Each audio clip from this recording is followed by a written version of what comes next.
Regardless of who's directing a movie, it would undoubtedly seem less complete without a musical score, because music can say things words and pictures can't. I got a chance to talk with Oscar-nominated composer Danny Elfman and his frequent collaborator Tim Burton about their unique understanding of film, music, and each other.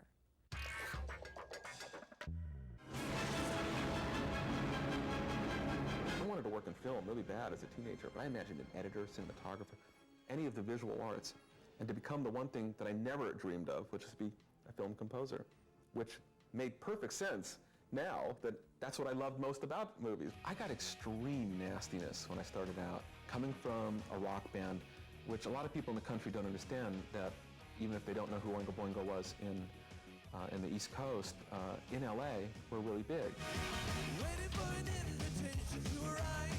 Things changed for Elfman when a young aspiring filmmaker and fan named Tim Burton drew him out of the clubs and into the movies. I used to go see Danny and his band Oingo Boingo at clubs before I was ever even doing movies. So I clubs like Madame Wong's in LA when they used to play there, and their music was always just so filmic to me. I mean, it just made you think of movies, even though it wasn't about movies really. And I just enjoyed listening to them, and so then when I got the opportunity to make movies, I thought of him right away. He knew me through the band, and he thought I could do it. I thought he was crazy. Started on Pee-wee's Big Adventure.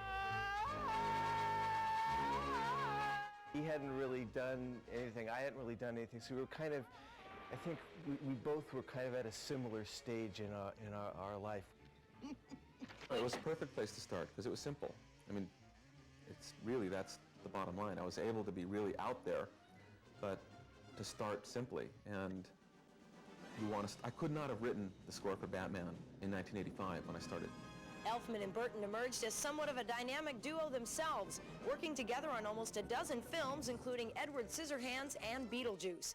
They're one of Hollywood's most successful collaborating teams. It's showtime. It's always been real easy for me to interpret Tim.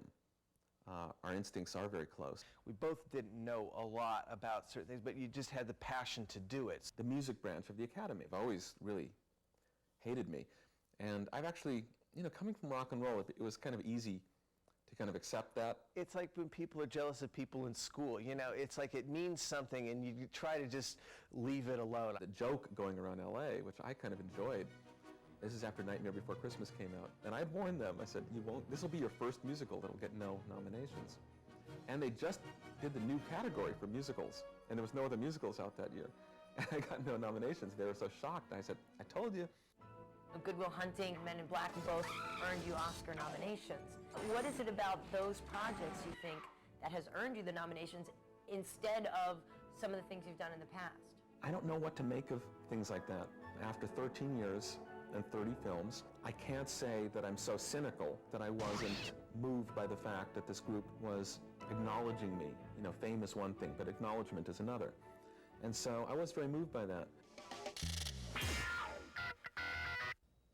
Burton says he relies so heavily on Elfman's music to tell his stories that he refuses to show test screenings without Elfman's integral score. Stay tuned to